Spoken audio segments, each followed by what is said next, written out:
Guten Abend. We are alive. Still alive. Stanti, how are you? I'm good. How are you? Come on. It was tough. Yeah, It was a bit tough, but great. yeah, Still yeah. great. Yeah. Yeah, but before we go into this, let me say a huge thank to a lot of you, to all those hellos and how are you, and I didn't expect that in this amount. It was really a surprise of how many people said hi and stuff like that. Was great meeting you all. Very touching in a way, and yeah, really a big surprise that it went this way. The most funny thing was when we did. I think it was the second live stream. Was it when we made the live Oh stream, yeah, yeah. and in the booth next to us they watched the live stream. No, it's even funnier than that. There's this guy, French seller. He comes Oh, yeah, to yeah, us yeah, first, and yeah, oh, I know you, and yeah, like, and we're in the middle of something, and yeah, you're being nice, but you yeah, show, and like 5 minutes later, we see yeah. that they are watching us. Yeah, that really was cool. Yeah, and Hmm. as you may have seen, the ones of you who watched the live streams, we had a little sound problem. Sorry for that. When we do it the next time, and I think and I hope we will take care of the sound problem. Sorry for that. It was the first time. Was the first time that I used my cell phone for doing this live stream. So I had no idea that this could happen. But I think overall you get the idea, and if you really turn up the volume, you can hear If you're what we interested say. in what we had to say, we know, and we're sorry that the quality was not to the top, but I think you can figure out what we're saying. And if you have a question, like you can always comment and ask, and Yeah. we will make sure to. Yes, so for the plan for today, we talk about the second day for, let's say, 15-20 minutes, and then we have some great cool guests, surprising guests, I hope, where we get into the impressions we had, and share them, and discuss some of the things we think that are worth mentioning, and worth discussing. This was a very, in many ways, a very European fair. And so we'll have some of our friends from the VC who are American, so we can discuss, Hmm. exchange stories, ideas, techniques, reflections about all that. But it will be fine. I hope so. I Yeah. hope so. Yeah, second day started completely different in a way than the first day. First, we could sleep a little longer. That was very helpful, more than 4 hours. And yeah, we came there, and it was already crowded. It really was crowded. The parking lot, huge parking lot, was Yeah. was full for We were at the far end. 80%. We were on the far end, but wasn't a problem. We went there. Inside, everything was ready, every nice Shana. atmosphere. But inside, you saw everything was ready. The booth had been completed. Some sellers have been there that hasn't been there on Friday. A lot of sellers had different stuff. Yeah. Günther, for example, Yeah. on Friday he has complete different stuff. There's so much people that every day, like, let's put it that way. There are two huge rooms there, and the people who are in the first room, they pay a little more, and sometimes there's a prestige, but it also is marketing technique. They want to show that they are really good, so they want to have some of the cooler stuff also the second day, and the cooler stuff is often gone the first day, so it was worth going back and checking all that. Hello from Den Bosch. Salut. Yeah, and well, that is not like completely unexpected, of course, and even when you think about it, most people can come up to that conclusion logically, but there it is. And the yeah, it was very different, because there were all the people. It was not just the dealers and the early birds. and yet it was quite okay. There was No. tons of people, but Well, of course, there is one entrance, Mm. and it needs sometimes, yeah, like water, like a fluid, when the people have structured themselves through all out this huge area. but the thing is that in the first area, Oh, cool! How did you like it, Jose? in the first area you had these. Of course, we went methodically, so we did almost all the first area, and there's not enough time to do everything. It's so big that it's not humanly possible. And you saw that, like, I try my best to go fast.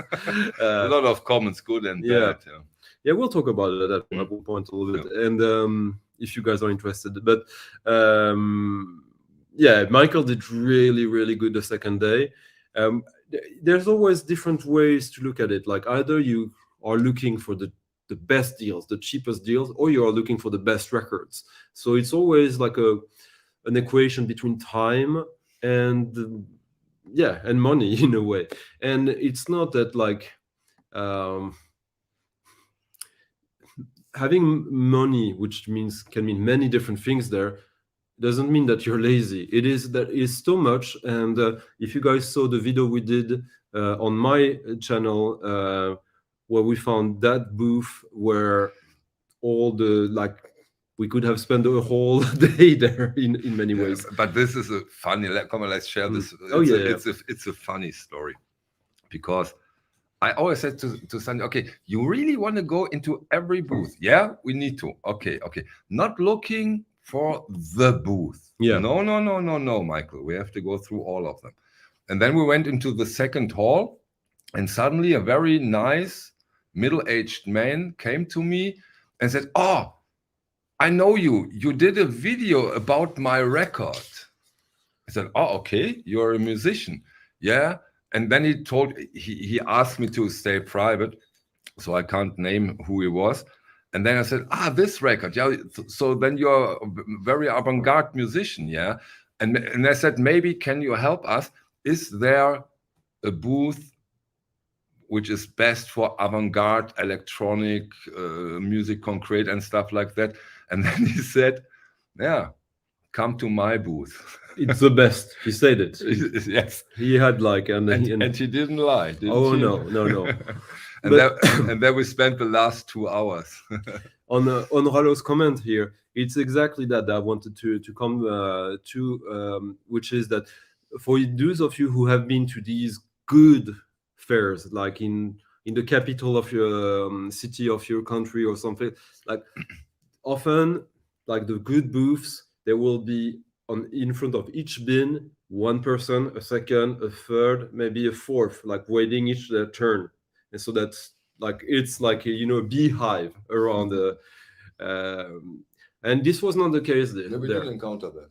No, it was very good. You had space. There was just so much and enough to offer that if there was too much people at one booth, you go to the next and you come back. There was none of that. It was very good. Very good. And we were a little bit afraid of the contrast from the first day, which obviously have less people, going into the next day. From my experience, which is the first day, the next day. From my experience from this fair, if you go there and you are serious and not just want to get an impression, which of course is also totally fine, buy the 3-day ticket. Go and visit also on this Friday. That was really very interesting and really different than the Saturday. Yeah. You're looking for question? No, you look fresher today. Yeah, we are way fresher today, because today we had a very nice, relaxing day. We don't share that because that would be a bit boring. Hey, Eddie. Yeah, this is a good question. We discussed that on Saturday. We discussed, Stanti, today, let's look for boards of, remember, I wanted boards of Canada originals, but none of our plans. No, me in a way. And maybe it's time we start to talk with you and show records a little bit. I had one artist in mind that I thought like this is the right place. The price right now means that not too much people have focus on it, and there's enough booth, so I should find. And he has 5 or 6 records I was after. I've quite late in the game I found one, and that saved my strategy in a way, and it is this. Simon Fisher Turner, not a very known guy. He in the late 60s he was like a guy who was going to be the next Bowie. The label wanted him to do that, and then he had a crisis of existential crisis. And he does music still. He's still active, but since the 70s, late 70s, he's been doing. I would say it's kind of between Coil, David Sylvian, Japan, and William Basinski. Very clever pop, sometimes more avant-garde. He did movie soundtracks that are great. Most of his records are Mute Records, the same label as Depeche Mode and many other good bands. So, and this is his first and rarest one, and I got it for a really, really good price compared to what it usually goes for. And it's also a record that no one is selling on Discogs right now. More people are after it than I hope. But yeah. For how long have you been on the hunt for this one? I've known about that artist for over 10 years, knowing that, or over 15 years. But he was on my radar, and whenever I found his records in the shops I go, I would get them. Now I'm on an active hunt for him. I shouldn't even tell about it, but you told me that this should remain a secret. Secret is out now. Exactly. Yeah, as at Topo they mentioned it. I, for example, went into this beautiful series of records, amazing jackets, and probably I've heard about this man, Xenakis. And if you look those up over at Discogs, and then we are in one of the most important and interesting topics, in my opinion.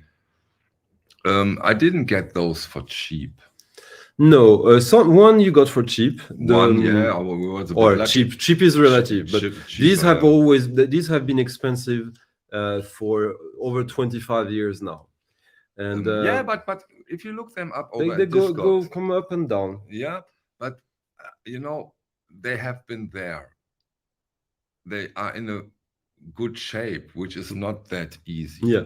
So and I am into the best possible condition.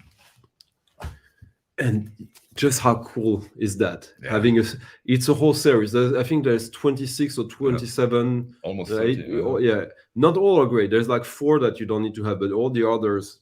Come on, when you have 25, you want all of them. So yes, I know it's not good, but come on, you have to have the series. Whatsoever. Just maybe quick. Okay. Do we talk about that?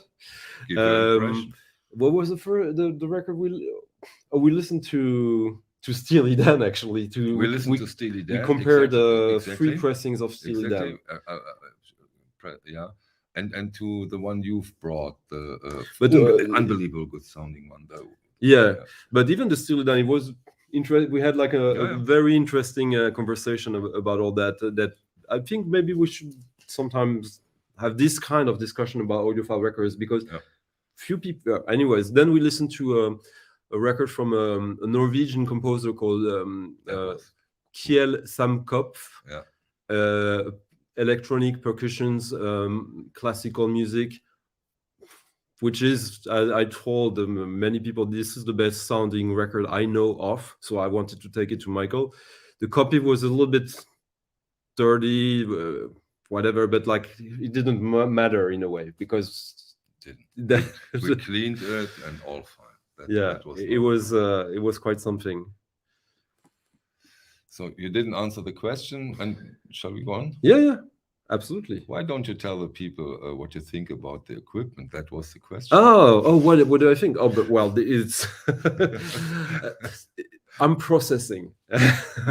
No, it's great. Like it's it's one of these kind of equipments that really helps you decide if you like stereo or mono better. That's my takeaway in a Okay, way. interesting. Like for me, it was like, okay, now I can explain why I like mono for jazz records. Mhm. Um, and Me, I focus on what I perceive as the intention of the artist, so the music, the writing, etc. Um, but Yeah, it's an added dimension.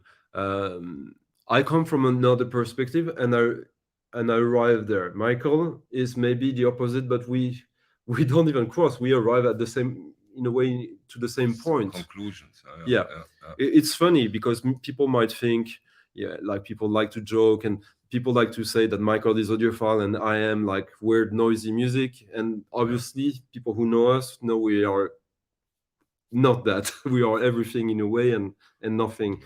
But in the end, like it's like we literally always come either to an agreement, to the same conclusion, or to an understanding when it comes to sound and music. Exactly. Yeah. Yeah, because it's even more interesting when you come from different approaches. Hmm. But sometimes it sounds that we have a completely different opinion, but we just have the different approach, but mean in a way the same. Yeah, we've been talking for 3 years, Yeah, yeah, literally. yeah.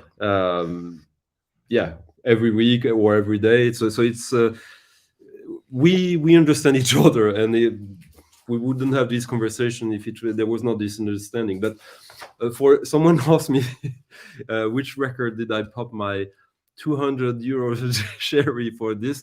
It's something that no, maybe if Chris Cole is here, maybe he will know this record. IPEM 1963-73. I love this cover. I think it's amazing. It's a Belgium record. I had been after for. I've known about it for over 20 years, and it is, yeah, kind of a private press Belgium label. It's the first private studio of electronic music from Belgium, and it's spectacular. It's not just experimental; it's actually really powerful, and I mean, just it's a cool object. And Was one of the last. It was Yeah, on that booth. it was the last from record I yeah, decided yeah. to buy because it was expensive. But I realized later that I actually got a really good price for it. Yeah, and the bell has rang. Please leave. Go. Go. We're Go. Yeah, one of my most beautiful copies I got, and this is, yeah, in mint condition, which is really special, is Parmigiani. Come on, you can say the title. It's French. Dedans dehors, inside outside, and this has been reissued by Edition Mego in Germany. Yeah, I love how they did with the inserts and all that. This is a beautiful. Here's the vinyl. So, I mean, we're talking the original here. Which year? You have the year in your head? This was composed in I think it's 71 or so, but it was released for the first time in 80, 79 or in 80, something like that. And for me, this is like when people talk about like Slayer on one side, or for powerful music, or Xenakis. This is the most powerful, like in your face, like what is the fuck is going on in my ears music. And it's actually quite narrative. It's not genius guy. I had the honor to meet him a few times. 40-year-old record in this condition. Yeah, the jacket That is is amazing. This is amazing, especially since it's a gatefold and like there's no crease anywhere. Yeah. Again, also on this booth from the guy who doesn't want to be named. Yeah, and also one thing we didn't address. Some comments on our short streams and Instagram mentioned that yeah, this is what you find in Den Bosch. Bins and sellers who have all this. This guy who has all this He doesn't sell on on Discogs. Yeah, He doesn't right. sell on eBay. He doesn't Right. have a shop, and he goes to Den Bosch. That's the only record fair he does. Only then Bosch, and that's it. And there's a Right. few sellers like that because they all have lives outside of it. They're artists or whatever, Yeah. but they have like insane collections, and yeah.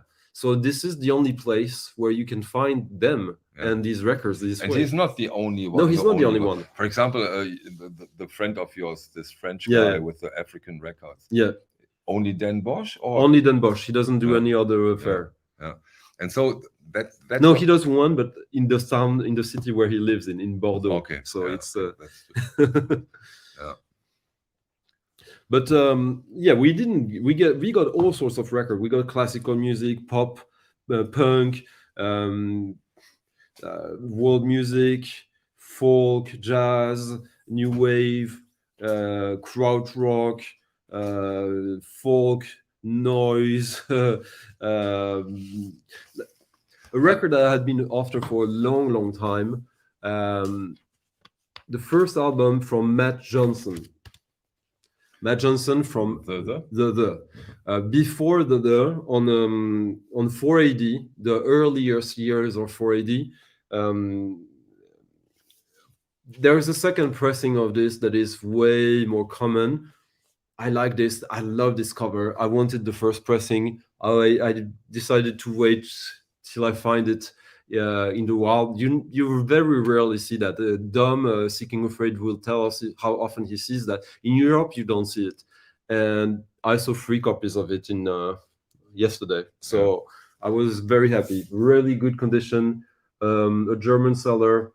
Not, of course, not a dollar bin record, but really good price as well. Another one I got, and I'm very happy to have found this, is John Hassel, Brian Eno, Fourth World Volume 1. Although this has been a good reissue, but having an original in this, this is mint. The jacket is mint. The record is the same. Cool. Now I can compare the original versus the reissue. Pavilion Dreams. Wait, it's the Harold Budd record, Ed, right?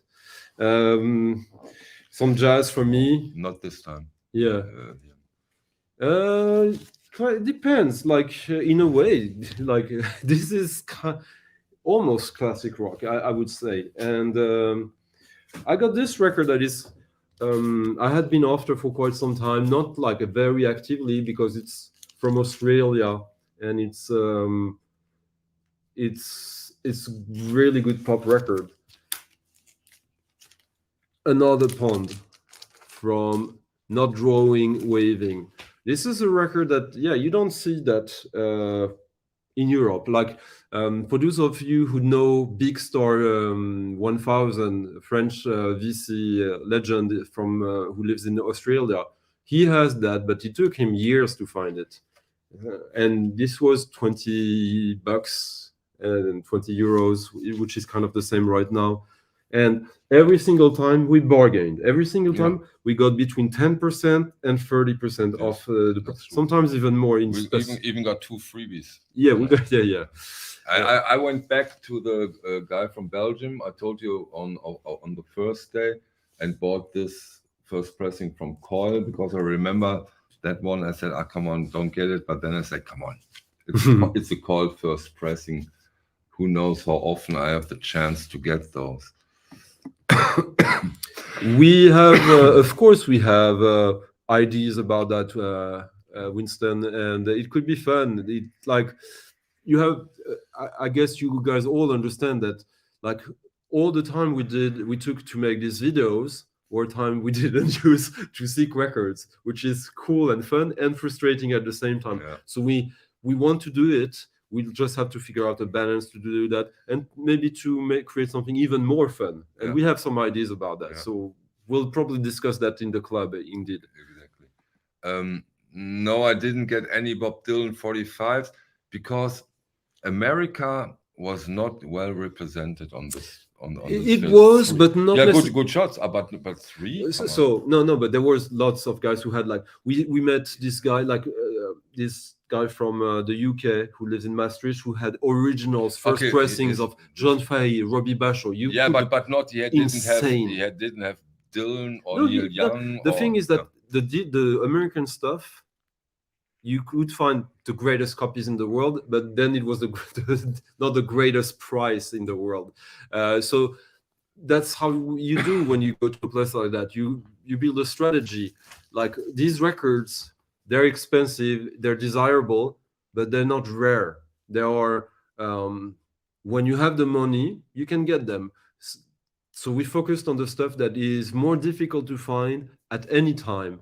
It's either because it's difficult to find. It can be expensive stuff or cheap stuff, but it's before anything, they're not copies around available readily on Discogs or anywhere. Sometimes they are, but like when you're not ready to pay $80 for a record that you think you've seen for online for 20 or 10, that's what you focus on, in my opinion, on that, unless you only have one goal. Thankfully, Michael and I, we have very broad taste, very eclectic, even if not necessarily extremely mainstream, but still. Yes, I think that I totally understand those questions, but if you have been too strict with a list, I think this would have blocked us. Would have, right? Even in your case, you didn't get. You told me from a most wanted list, you didn't get that much. I think, and we'll talk a little more about that when our guests come on. Yeah, they can come on now. I think. We can start with the guests. I hope you see that and then join. Yeah, there are regarding want lists. Some decide to go into these fairs with open mind and nothing. I have a very large collection, so I'm in a different position in the sense that the stuff I'm looking for, I know it already.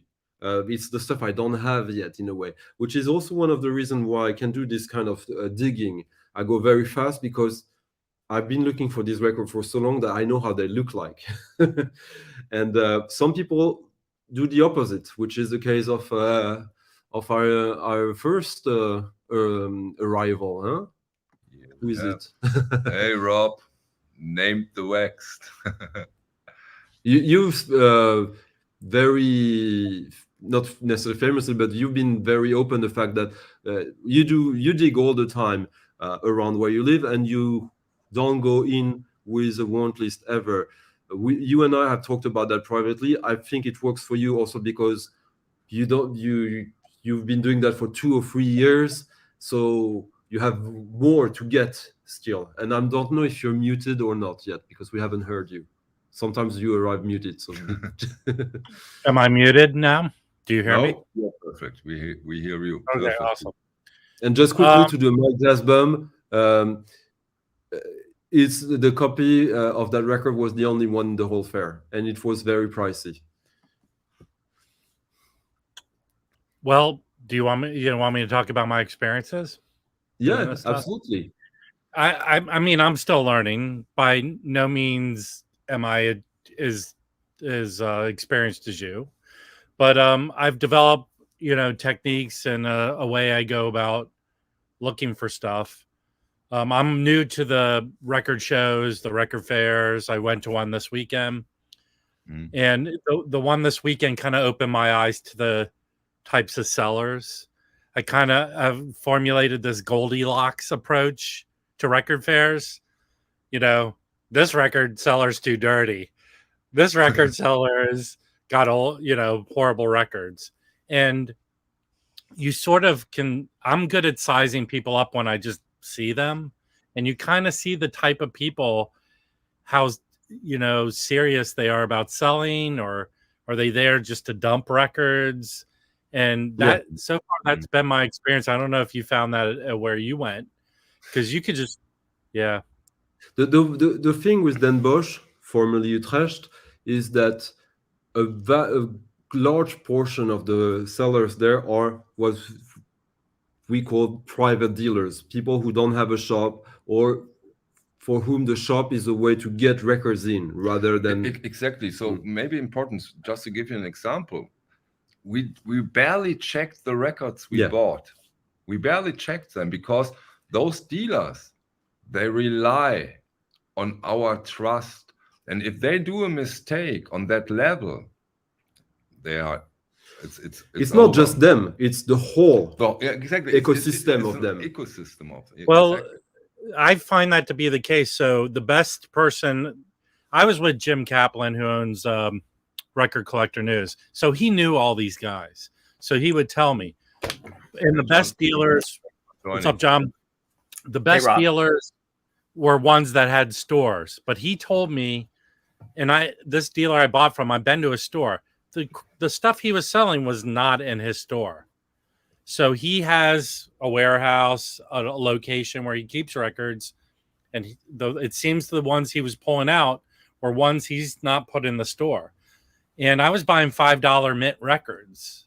So this guy was serious. I mean, he wasn't like, he had a nice attitude, but he goes, look, these are good records. Let them speak for themselves. So to your point, yes. It's interesting. Like one of the biggest, hello, John, hello, Dom. What's up, guys? Just to rebound quickly on what Rob is saying, one of the biggest seller there, Paquito. One of the, maybe the largest booth of them all. Of them, yeah. All the records, very high quality. He has a shop. None of the records he had there were from the shop or from his Discogs. This was specifically For this. curated for this. Yeah. And he does that twice a year. And what also was interesting, and there was a lot of comments about it, and I think we should also discuss that, the prices. And insanely high price, but also insanely high quality. And as you could hear in the interview with Günther Haken from Minty Vinyl, the people buy them. The people do buy them. Dom here, he works in a shop. So, and he's muted. I'm not now.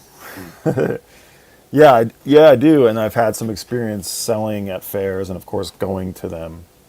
The WFMU is the big fair that I've been a part of over the years. On the East Coast.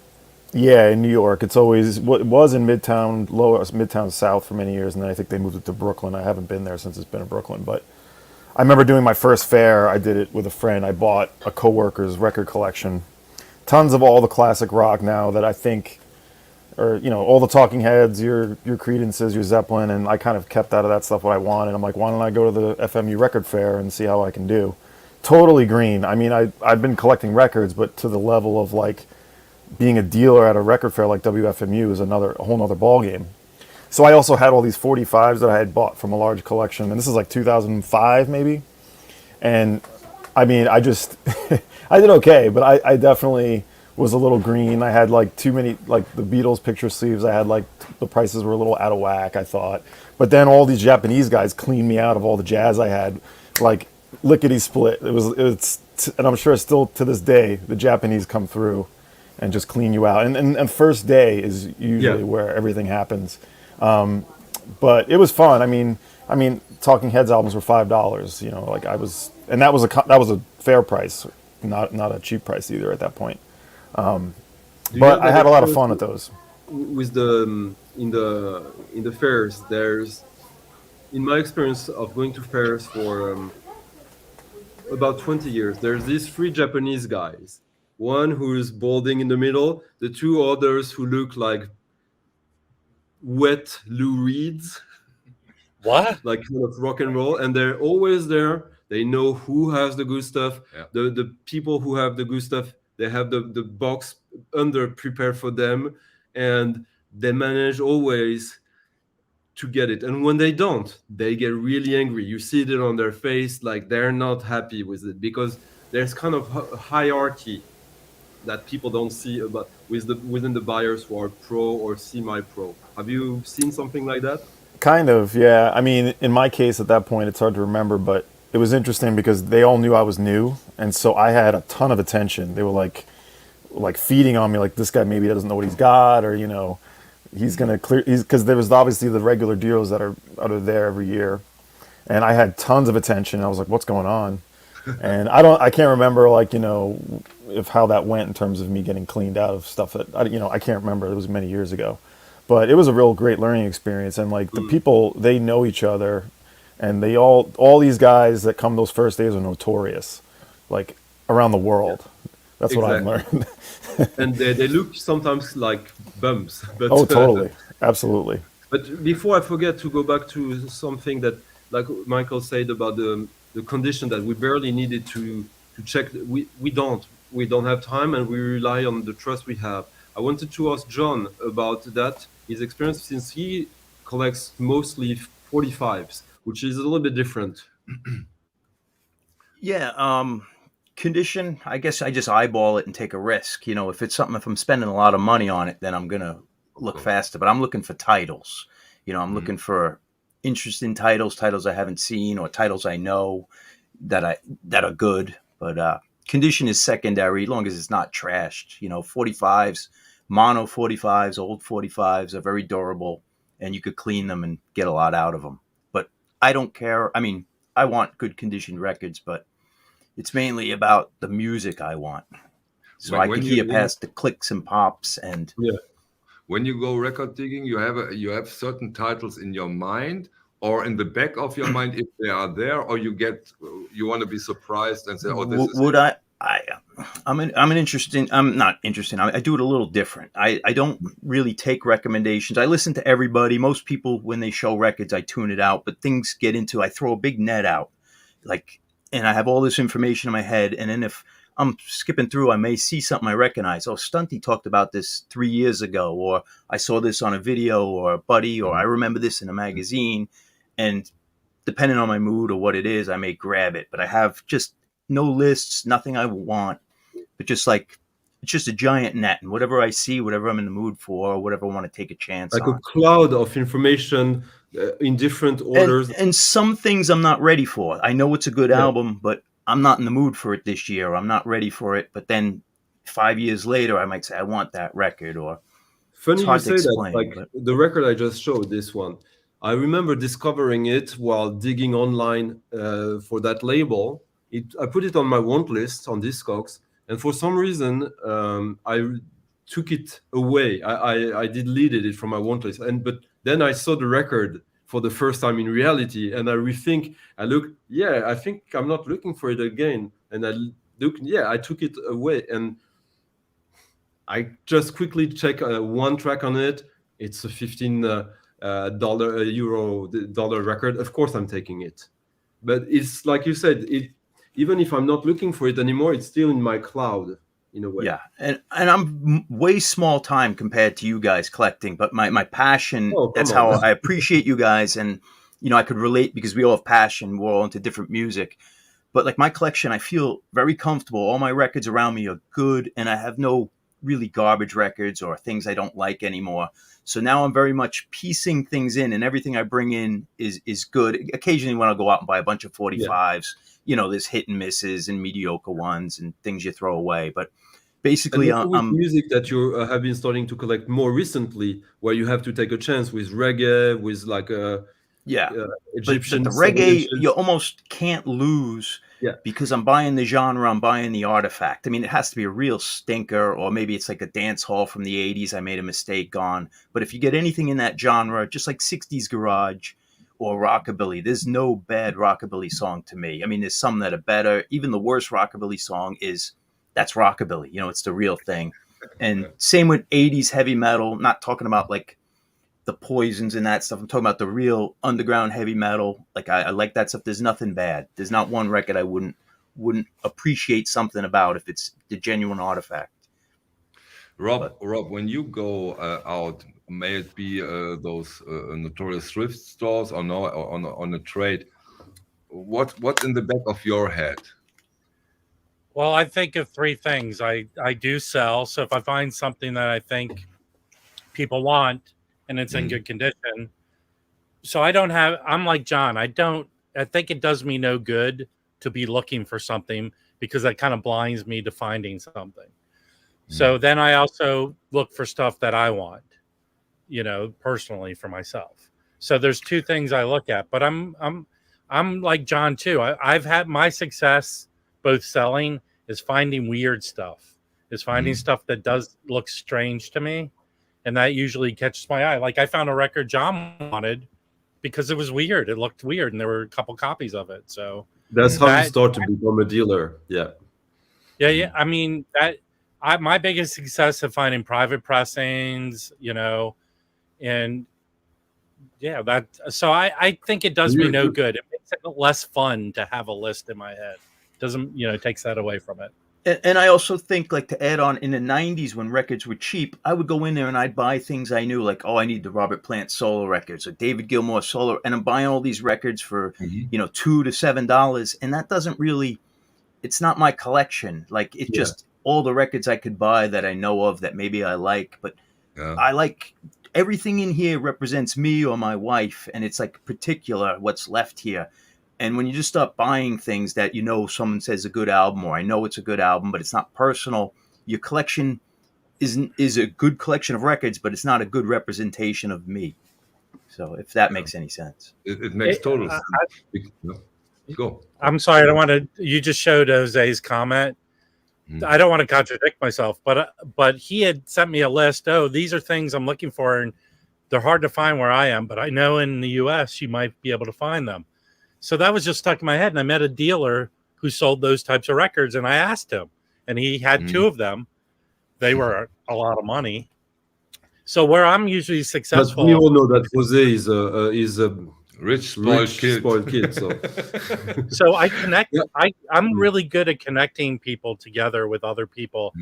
Some people that I've met through the VC know that when I meet two people that seem like they would be a good fit, I connect them. So yes, it's funny because you guys, you all like say it's not that you said the opposite of me, but like I'm open also. Of course, my eyes, I look for stuff I don't have and I don't know, but I also want to feel I have these sweet spots that are still there and that like they're here and they've been here for such a long time. So when I go to a place like then Bosch, which is supposed like where you will find everything, okay, that's my chance to be in that mode this time. And that's when now talking with you, I realize that I'm not in that mode most of the time. But when I go to a place like that, of course, then I need to think about like my primal needs or whatever. But I wanted to ask you guys one thing that might be weird. When you go to this kind of events, whatever version it is for you where you are, what and who do you fear? What is your enemy? Fear. The budget. Yeah, well, the maybe budget, just. I was just going to say, seeing something that you like know you have to have, and the price is, you know, fair or a lot, and you're just like, I will never see that in my lifetime again. So I fear that. You know. But you need to come here because that will get you out of the system. Because in maybe where you go, you get one record like that where you go. That makes here you forget about it because you see 100 records like that within half an hour.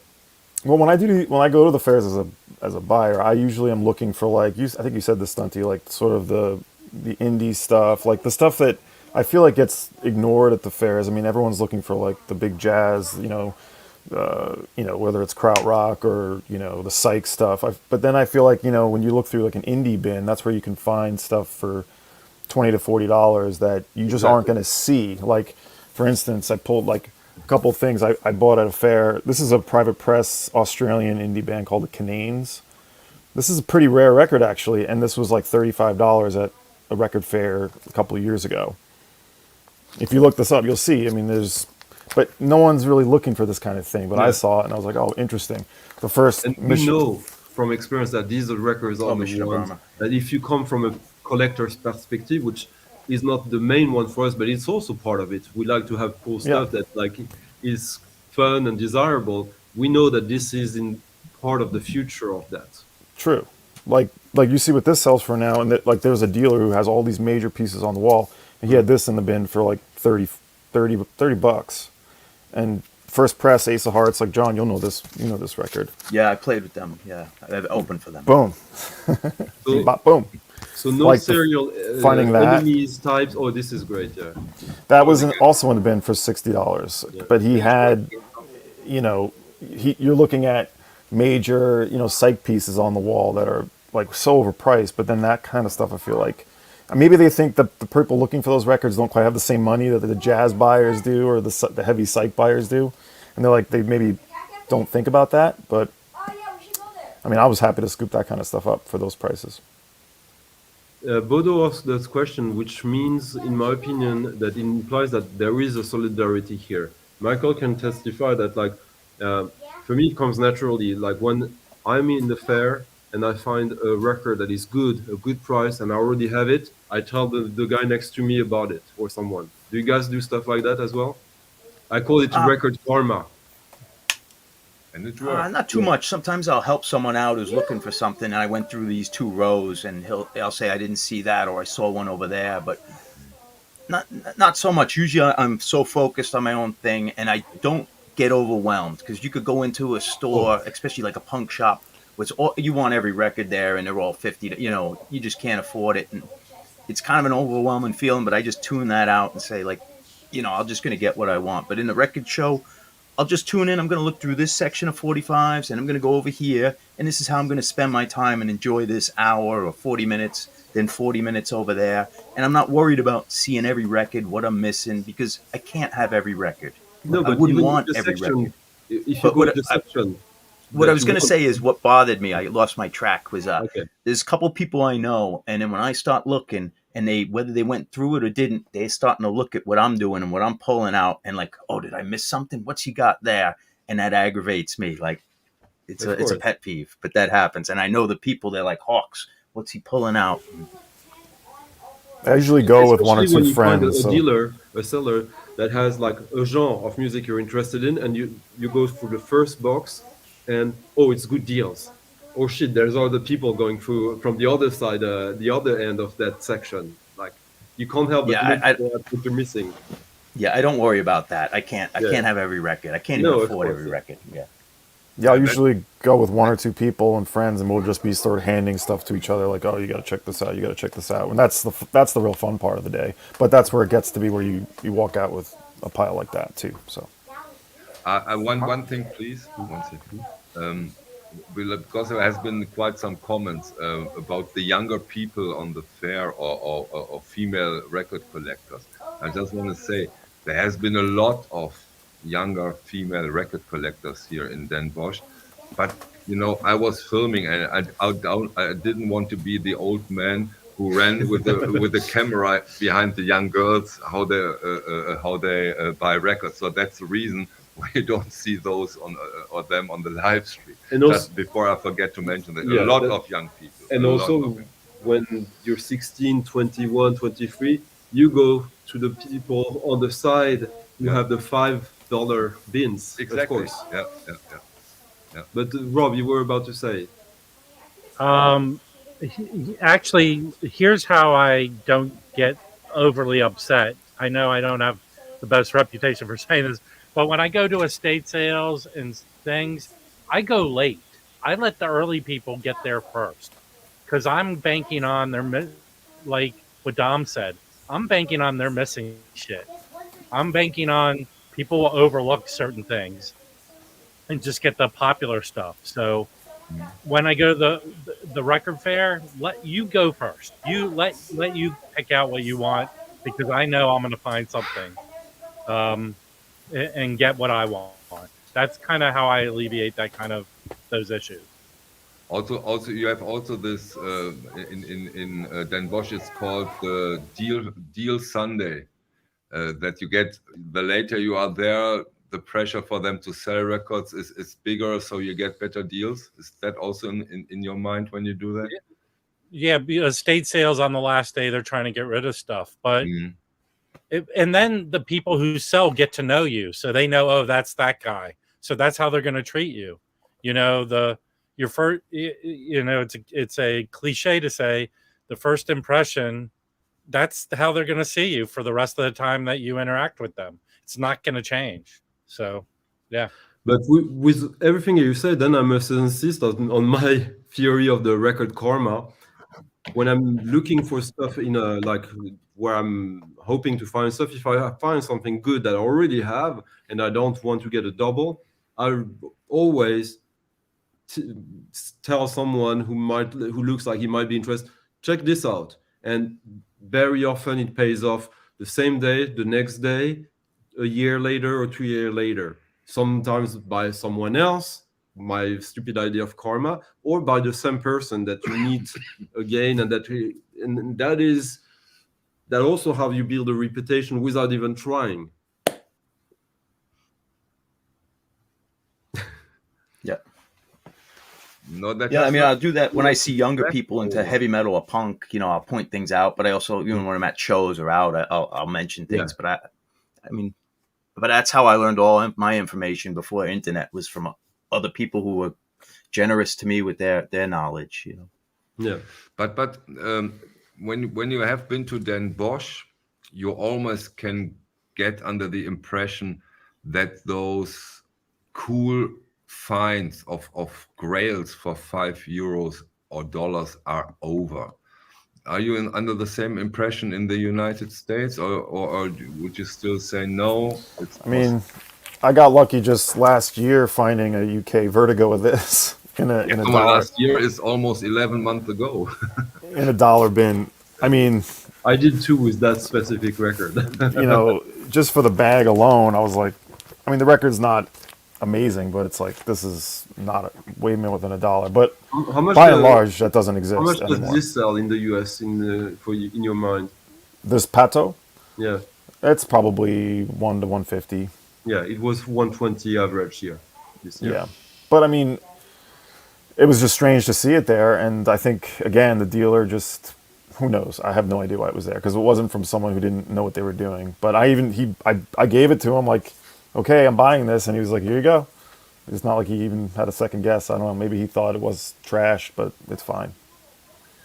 Now, this is a great question, Concert Buddy. Maybe we go in a round to answer that. How with the negotiation? Of course, we negotiated, and we negotiated relatively successful, because somehow we bought more. At least me, I'd say 60% of my records I bought at two booths, which of course gives you more playground for negotiation. But funny anecdote, there was a very cool. He has great prices. He really had almost the best on the whole fair. And there was a woman. It was a 35 euro record, and she asked, "Can you do something with this 35 euro record?" And he said, "Yeah, I can give it to you for 40." It's a good response. And he didn't go down. He was a guy. He had good price. He had very it's good. the guy price. who had the John Fahey, Robbie Basho, and all that. But yeah, I was going to ask if you two teamed up.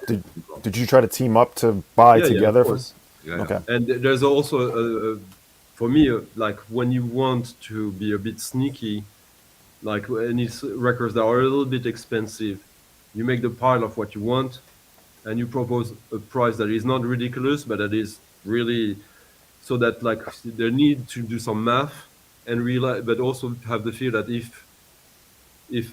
to think that it's all or nothing, so that Right. all the effort they do, like if they say no, I can't, well, it's the risk that you don't take anything. You're walking away. Yeah, they're walking from away them- from a chunk of change. Yeah. What's your Yeah, I don't unique do anything like that. John? If things are too expensive, I usually pass. But what I do is, what's the best you could do for this, Yeah. or can you take, if it's 20, can you take 15? But I don't negotiate much, but I'm not buying big money records at this point in my life. I think Anglo-Saxon sellers are less about negotiation than Europeans one. Like from my experience this weekend and from Yeah, this before guy as was well. British who said, "I Yeah, can do he 40." was one of the few British ones. Yeah, that's true. But when you I- asked earlier, oh, sorry, go ahead, Rob. Well, no, I was just I going was to saying- say. Go, John. I was going to say, when you asked earlier about grails being out there, finding grails for $5, I think the amount of good music out there is almost infinite. You need to find the grails before they're grails and everyone knows about them. You should always be not. I mean, you shouldn't do any. You do what you want, but I try to be. And I'm not. It's not even a planned thing. It's just my musical tastes. I try to be around the corner of other things. And like when I was collecting heavy metal, nobody cared about it. And like certain like British '70s punk, those singles, nobody cared. Now I should have bought more because now I can't afford most of them. But the glam rock, the '70s glam rock from England and Europe is undervalued, and I'm buying that stuff up. And those are grails. Not everyone, but there's so many good records, and you can find doo-wop records that people know of before, but my generation and younger people don't know, and they're out there for $2. Beautiful music. Yeah. So there's grails, and there'll always be grails out there. Well, to there your will point, be new grails. The more you have, the better you can negotiate. Okay, Rob, no, you. Sorry. I'm sorry. But to your point, John, okay, so I found this, a mint OG mono of Bill Evans' Waltz for Debbie for $12. This was $12. So I don't know if it's luck. But where did you find that, Rob? Private collection or? No, it's an estate sale. Okay. And it wasn't like they didn't know these records were worth stuff. They just said every record was $12 for the first day. I'm sure if there was anything left the last day. And they gave me a little discount because I bought like 30-something records. But getting back to the point, here my view is, I bought that for 29 cents. I bought this for $12. This is a $250 record. So you choose what you think you'll get your value out of it. But getting back to it is, I feel like these records are not unique to sellers, private collectors, and people who collect them. Regular people come across records. Either they want to get rid of them so they can clear out a space because they're selling $1 million home. Do they care about 3,000 records that might be worth $50,000 or whatever? So those are the people I interact with. I interact with people that are just getting rid of records. Of course, the price is up $5, $10, $20. And I went to an estate sale where they were selling trash records for a lot of money, and I find a Led Zeppelin 2 Ludwig for $15. You did for it? $15. Yeah. But most of the records were scratched up and scuffed and weren't worth the money they were charging. But I mean, because I'm lucky at one estate sale, I'll go to 5 others that I find nothing. So you put the time in, you put the work in, and it pays. Records, depending how much time you put in, you can't find all specific records, but you could find what you need out there. If you put the time in. For my lifestyle, my job allows me to have more free time, and it's fun for me right now. Might not be fun, soon, but to both your points, then, and maybe Dom can answer that from a different perspective. We've had a few comments, nasty on our few short streams in the past few days. People saying, all the people who buy these records for this money, they are suckers. You can find all these records for $1 if you really want. But as John was saying, the grails that have become grails, maybe it's not really the case anymore. And there's another aspect also. If you're looking for a record that is a grail, but you're looking for it because you like it or you think you will enjoy the music, which should always be the case. Exactly. There's also a case to be made about getting it when you actually like it and are interested in it, and not waiting 10 years to find it for $1 if you're lucky, and maybe you're not interested in that music at all in 10 years. And then you have lost an opportunity to build your own culture. Totally agree. But those specific ones, those are the ones you go on Discogs and you just have to pay the price because you need that record, or eBay or whatever, or if it's at the shop. When it's there, and then you have the money or you don't. That's true. Yeah, and as I'm talking about little singles and stuff, I mean, I'll drop $50, $70 on a specific title if I need it. Cool. Oh yeah. What same. do you think, Dom, about the availability that these guys who pressure you that you should never pay more than $10 for a record? No, I mean, my father-in-law is like that. He's got probably 10,000 records in his basement, and I don't think he's ever paid more than $1 for them. he he will not pay more than $1, and I'm sure he's passed up amazing stuff because he's like, no, it's $3, or I don't know what that is. He's like, I know what I'm looking for. This is what I'm buying.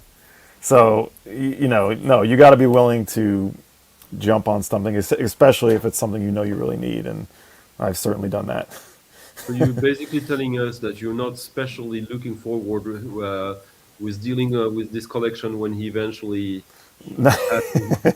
No, I know that'll be something I'll be sorting out, I'm sure. But no, well, in his case though, condition means nothing. So that's a whole nother ball game.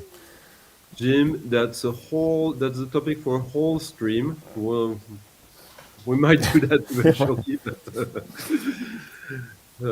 thank you. What else? Well, a funny thing that like the one freebie I got in this fair was this.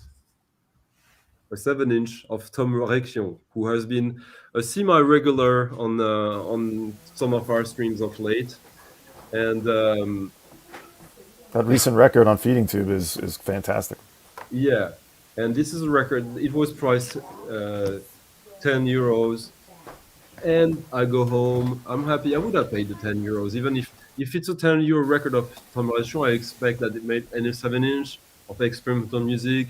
You don't expect it to be like the wow. And then I come home and I say, okay, actually this record is worth. People pay $100 for it. So there are still sellers who are good because this one he knew what he had and it was mostly overpriced. And there are still some, how do you say, blind corners. Right. I don't know how you get these. I don't look for them. That was my point. When there's so much stuff, if I decide to focus on that when I have all these great records available, then I think I should focus on the blind corners when I go to smaller places and stuff like that. If you get my idea. Just having an open mind, Yeah. Because that I'm under the impression I'm the guy who has seen the least fairs of all of us by far. But this Dan Bosch thing was so different. It was almost like when you visit your small market in a village, or as if you are on the New York Stock Exchange. It was so different. The whole Exactly. atmosphere was so different than on this record fair in Düsseldorf. You can't compare it. Everybody who was there, especially the dealers, they knew so good what they should do and how they did it, and all those walls. $1,000 record was next to nothing. It was unbelievable, and I think this is a single event for this kind of stuff. Yeah, Just- I have just- no experience that compares to that. I've never seen anything like the footage I've seen you folks at. I just go to the small shows in a hall in a hotel. There was the Billy Nichols record that was 10 grand, which I thought was invisible, essentially. I think they only it didn't even make it out of the promo stage, if I remember correctly. So the person who comes along has got that money, like how can they not buy it? I mean, that's Exactly. it's if they have the money for it and they're looking for it, like, well, this is the price of that. I'm not going to happen upon that for $1. I had one experience like that I didn't get it, but it's still in my mind. And 2 Chilean avant-garde electronic records from the late 70s that they're never on Discogs or anywhere. And when they are, no one buys them because they're too highly priced because there's no clips anywhere. You can't listen to them. So you have to be someone crazy like me who's so interested in that like, okay, I'm paying the price to listen to them. I know it's going to be cool anyways. These were mint, unplayed. If you've seen South American jackets that are not like big labels, usually they are flimsy, Wavy, yeah. and these were like they looked better than anyways. The records were priced at €700 each, way too much for me. But at the same time, I discussed with the guy, and he agreed with me that he's probably not going to sell them at that price. And he also agreed with me that I told him I think they're a bit overpriced, but at the same time, you could price them €50 or 2,000. It's the same at that level, and it's exactly like you say, Dom. If I have the money and the will, then of course I'm going to pay for them. Yeah, great question from Winston O. Boogie, Rob, Dom, John. go to Den Bosch someday? I'd love to. I mean, I have a lot that comes through here locally, but I'm certainly not seeing to the level of that. So, Yeah, I I think would not. it's too. I think Yeah, there hasn't been 45s, John, but Yeah. No, there were. There were, but Yeah. minority. No, no. If I saw, like, someone also asked if there were like There were classical as music. many Yeah, yeah, yeah. 45s Yeah, than not as 12? many, of course, but like someone asking for classical. If there were classical yeah. music dealers, Yeah. not enormously, but they were not enormously avant-garde dealers. They were not enormous. There was not. There was kind of a balance. Of course, the one that was the most is general in a way, and someone asked also about the metal. The metal, it was fun because it's almost all in the same area. Like, because most of the hardcore metal guys, they're not interested in anything else, and they were very expensive metal records, very expensive classical records. But there was also a few classical music dealers who had just card boxes, and like it looked like nothing. It looked like a car boot sale, and for the music that. But like there's a people who are into that. They're okay with that. They get what they get. They take what they get, I guess. I don't think that there is anything you can compare to Den Bosch in a way. All the pros in Europe, they agree that there's nothing. And our friend Chris Cole, John Coltrane 69, he says the same. His friend, like, and I would like that there would be something else. But this is basically the place that if you want to have to scratch those itches, like John was saying, you save up for this. It's every 6 months, and but again, it's also a little bit of fooling yourself to think that okay, all these records are gonna be there every time. No, there's new There grails. will be different Yeah. records. Yeah. And I think that's one of the main important things. I think John said it. Find something that is not there so much in the window. For example, those African records. We have been on that booth. He had records. Stunty is a friend of Stunty. It was unbelievable. But one record and your budget is gone. It's totally totally insane. Either your budget or your safety net budget, like And your wife, if you have one. but also you have to, like, and you guys, I'm sure you know that, like, for me there's all these records I know could be good, interesting, and they shouldn't cost more than $10 or so, something like that. If I can order it any time in on Discogs for cheap, it's a German new wave post punk, a bit commercial, but that had some good tracks. Yeah, there I get it. There's 20 copies of it. You just get the best looking one for $10, and you negotiate, and you get it for 8 or 7 or 5, or they give it to you if you buy something good. Yeah, but Nadine from Full Disco has a good point here. Of course, those dealers, you only go there. Of course, they have some of the stuff next year again. But you have to think about it.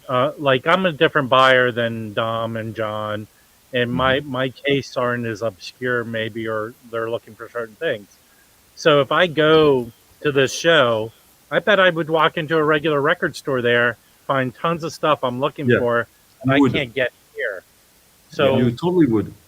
Yeah, so you have to. One man's, peanut butter and jelly sandwich is another man's, filet mignon. I'm kind of with you a little bit, Rob. My tastes are very mainstream, even though, I mean, it goes a little bit deep into punk or deep into early rock and roll, but it's very mainstream taste. So there's always records available, more than I have money for. So no, but think about it this way. I don't live in Europe. I'm probably going to form more records in a record store in Europe than I will at this fair. Yes. But then there's also another thing to think about too, Stunty. I don't know this fair, but like I would love some OG steeplechase records, right? You can't get them really here. You can get them for 5 to 12 here. That's a good point. So okay, so we have a discussion, and you're going, look at that idiot over there buying those steeplechase records. Well, I can take them home, keep the ones I want, and then sell the rest to pay for what I bought, right? Because So I'm already a unicorn at this show because I'm not there for the same reasons other people are. I guess that one of the takeaways on a fair of that scale, it caters to all, to someone like me, to someone like you, Rob, to just anyone, and there's not enough time for any of us. Yeah. It's If we learn something, Yeah. there's not enough time. I think it would be important to have that kind of, like what Rob's saying, to have that kind of idea. Like, this is what I'm going to go do. If you go in there with a blank slate, maybe you might be screwed, knowing that you're going to look for specific things you can't get in the U.S. or, punk records or whatever it may be, because you can't look at everything, as you said, right? You didn't even see most of the second room, you were saying? Is that Yeah, right? but Tom, we did still- less than 10% of the yeah, second room. Even if you say I'm only going, if I'm only looking for punk, every booth has these sections, and it's not only here is the punk, and here's 80s and 70s or whatever era. You have to go through through 10 bins on every booth, and it's My all grail, over the place. the one objective I had, this like that I showed, the booth that had it had mostly hard rock, funk, had a section of less than 10 records of that was wave, indie, and blah blah blah. And So the price was probably really good then. yeah, no, they know this. I got it for the price I wanted to pay and a little under.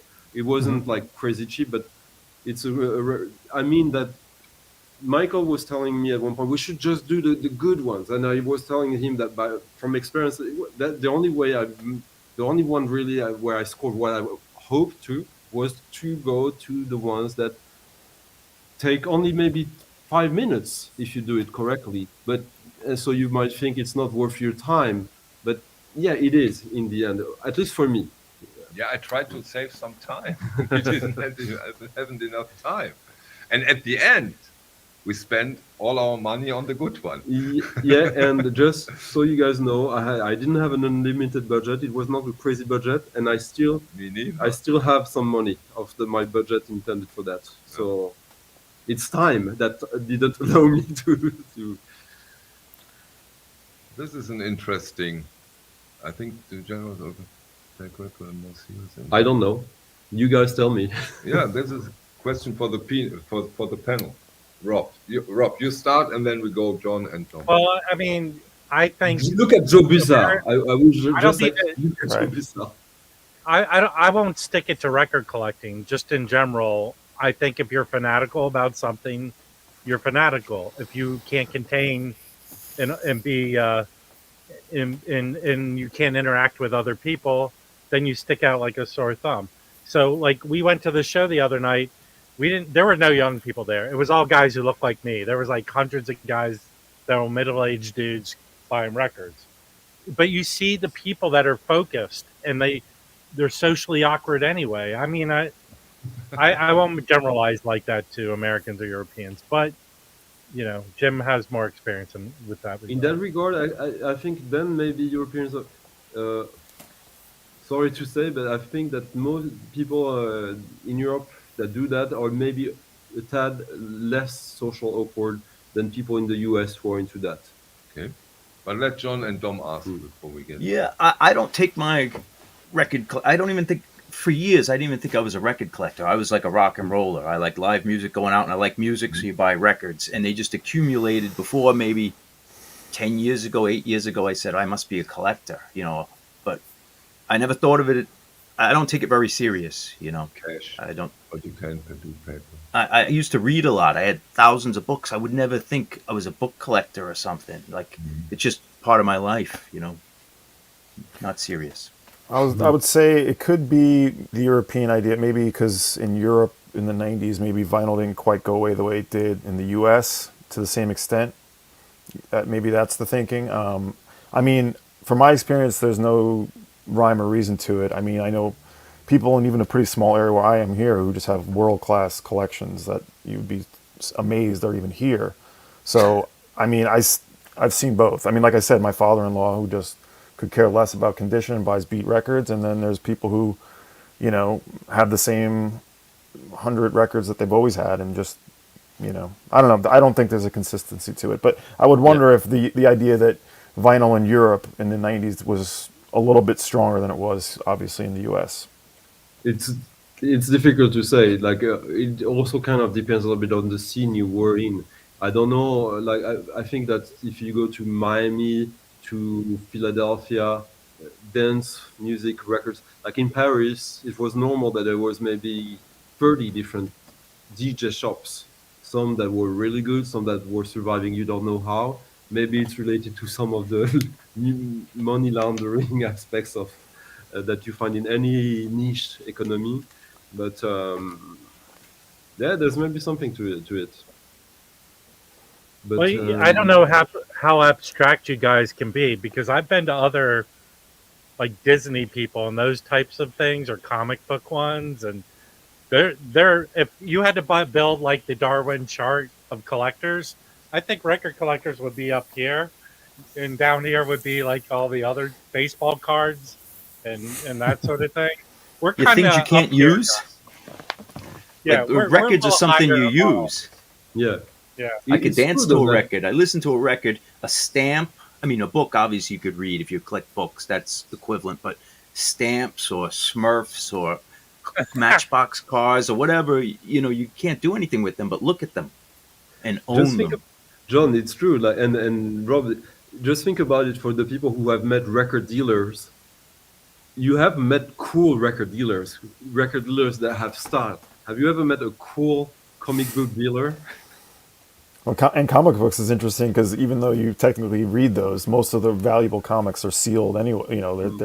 They're in slabbed, and so I don't. That's almost a whole nother ball game. That's a weird one. You know, You Yeah, saw I have quite friends. some of those on the walls, Liam. They have been there. Yeah, on the walls you saw them. I have friends that are actors who make a lot of money going to these shows and signing autographs, and the stories they tell me, come on, you know, those people Michael are. didn't make a single dollar for the autograph he signed during the show. Don't tell them. I signed a record. Nice. Yeah. Was there anything either of you left behind already that you're regretting? Like, Oh, yeah. I could have bought the whole collection from those Belgian dealer who sold a collection from a friend of his which died. We have been there on the first day, so I really hold back not buying my whole budget on him, because you never know what happens. What is the next find, and then I don't have any money, and it's so. But at the end, we have been on this fantastic booth. We had 20 minutes to go, and then I said, "Come on, all in, all in." I kept 50 euros for McDonald's Yeah. and for the phone call home. it was funny because it was that point where okay, now we're not going to make good deals. We're gonna make good records and hope for the best. And at that point, Rob, you probably don't have that yet. I hope you get, or I hope you don't. I don't know, but you two others, you probably have that. I was literally, you guys, me. I'm into everything, but I have my sweet spot. And imagine your own sweet spot. The collection, the portion of your collection you built into that for the past 10, 15, 20 years. And you go in one shop and you see that whole collection in even better shape, like every single one. There's a few missing, plus a few you don't have. But like 90% of that is in front of you. And the guy who's selling it is like that. It's just, it is overwhelming. Well, in my And short again- time, Stunky, I feel like things come back to me. Like yesterday, I mean, it wasn't a big deal. I saw a record, it was a reissue, and I go, my gut says, it'll come back to me. And you know what happens? It comes back to me. I end up finding the record. So that's can kind happen. of like, well, but here's the pleasure of doing this. I think if you're spoiled and everything drops in your lap and you Of have course. the wherewithal to buy it, that kind of eliminates the whole motivation of doing it, I think. Totally. It depends. I get your point, and you're basically making the Rob Walker point in a way right now.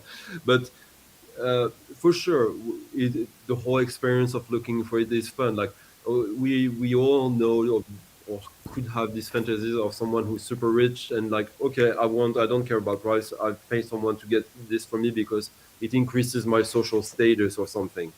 But at the same time, um, yeah, no, you're right. I don't want to have all of it, but just seeing that it's possible and that maybe no one realizes this but you, because you have put those 10, 15, 20 years to get that, and you see that someone who would have the money could like bypass all of that.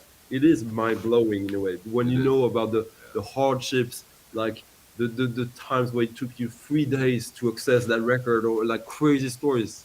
Yeah, and, And let's it's not and let's not underestimate the feeling of having it. It's also a nice feeling. Come on. Sure. If you have it, it feels great. and it's not only a question of money, it's also information, True. like all that hard work you had to find out about these bands or Yeah. discover things, now people have so easily. And I see young kids. I was at like a heavy metal show last night, and like all the obscure bands, all the things you never heard of in America, or you had to dig and it took you years to find someone else who knew about this band. They're all on t-shirts or buttons or patches and just a click of the internet. So it's not just money making it easy. It's the information is all out there too. Yeah. The information gives you the chance. Without the information, you have no chance being into it, getting into it, or getting it because you don't know of it.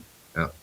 And it's also the validation of the fact that your quest is not just your quest, it's actually culture that exists around you. Because if someone has all this to sell, it that he has found them in a way or another. So of course there's maybe it's ego, maybe it's emotional, but like there is something beautiful to the resonation of seeing that your quests are not just your ones, but others in parallel or later or before. Like I was saying quickly, like the Joe Buzzard. Like just imagine people who have made their life goal to build their collection to be one specific section of that collection. There must be some people like that, and it's kind of crazy and beautiful at the same time. Yeah. But I like the idea that you all come over to the next Den Bosch record fair. We go there together and have a big party. We hope that shipping prices go down so that we can have Right. you. Imagine what shipping costs you save. Come on, think about it. No, I was meaning to ship them in a cardboard box, but I'll have that conversation with my family. We'll see how that goes. well, yeah. But just to Rob's point, like earlier, that there's different perspectives. I got this record. This is Mirror. It's drawn. Like it's a cool record because it's. You see, they did like I don't know if you can see there's like a stamp there, like printed into the paper. Yeah, now you can see a little bit. A number in it is 300 copies, which is not ultra limited for that kind of music. But to one of the last points I wanted to address right now is that if you guys watched our little conversation we had yesterday in our videos, which were the changing trends that we noticed, like the 90s records, that suddenly it's not just about this title, it's people are looking for 90s records from the 90s. It becomes a genre in itself. It's not just alternate, grunge or whatever.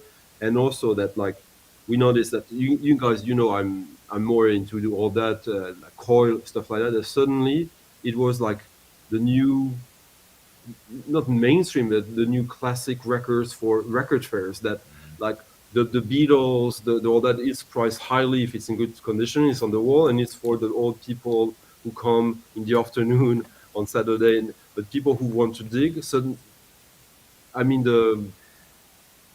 what would be the records like that from 10 or 20 years ago?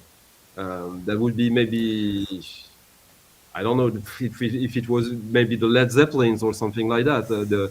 But right now it was quite surprising to see how stuff that we generally still consider as underground in the record fairs is the crack cocaine.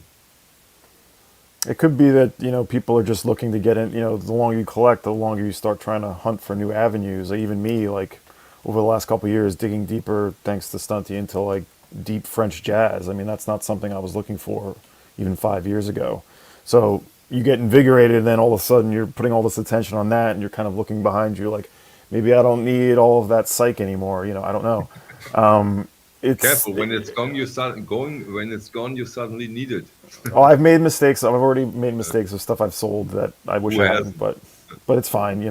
I got plenty to play. I'm sure there's things I will never play in my life again that are sitting here, which is a sad thought. But I get invigorated to find a new avenue to sort of like go down that wormhole and be like, oh, this is a whole new avenue to collecting. But also, shit, I got to spend more money. Okay, 90 minutes. So, big thank you for the waxed. Please, all of you that attended and hasn't subscribed to the channels that are here, do so. If not, let it be. But you will miss some great, interesting videos because every one of those guys has a great channel. Visit them, check them out. And Rob, the wax, thanks for coming. Thank you. Thank you for having me. I appreciate Also, it. thanks to you, John, because you are on a hard schedule today, right? Yeah, I'm just a little, I'm Thanks for firing on doing 4 it. cylinders. Thank you for having me. I appreciate it, Michael and That was Stunty. great. It's been awesome. Dom, thank you very, very much. I think It's we been see great. us again soon. Mm-hmm. Definitely. Okay. I hope Right. we had all fun discussing that, and the people in the peanut gallery that, like, sorry we can't get to all the questions. Not possible, sorry. But there's so many. yeah. It's not that we don't want. It's like we have to be involved in the discussion. So we tried our best, and if some people have questions about the stream and the discussion, we can continue the discussion in the comment section. And I'm Yeah. sure, and I hope this won't be the last time that we have seen us, that we connected together, and maybe we can answer more questions Yeah, on the next opportunity. It's nice to have some discussions about records that are not just specifically about artists and stuff like that. That's what we are about a little bit as well. Exactly. Of course. Thank you very, very Thanks. much. See ya. Bye. See ya.